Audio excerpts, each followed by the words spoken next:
ఆంధ్రప్రదేశ్ రాజకీయాలు చాలా శరవేగంగా మారిపోతున్నాయి. కూటమి విజయం దిశగా దూసుకుపోతుంది. వైఎస్ఆర్ కాంగ్రెస్ పార్టీ పూర్తిగా చతికిలపడ్డ పరిస్థితి కనిపిస్తుంది.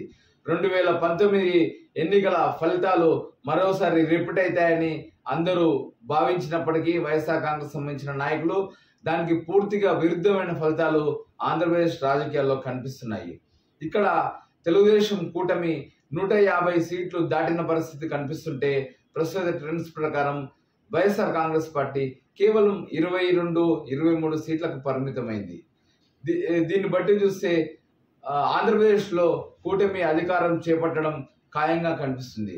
పవన్ కళ్యాణ్ వేసిన ఎత్తు ఏదైతే ఉందో కూటమి అవసరమని భావించిన విషయం అది కూటమికి బాగా లాభించినది అని చెప్పవచ్చు. విశ్లేషకులు కూడా ప్రస్తుతం ఇదే విషయాన్ని చాలా స్పష్టంగా చెప్తున్న పరిస్థితి కనిపిస్తుంది. తెలుగుదేశం పార్టీ అధికారం చేపట్టబోయే పరిస్థితి కనిపిస్తుంది. ఇక్కడ ఒక విషయం మనం గమనించాలి. ఇది ఒక చారిత్రాత్మక విజయంగా తెలుగుదేశం భావిస్తుంది.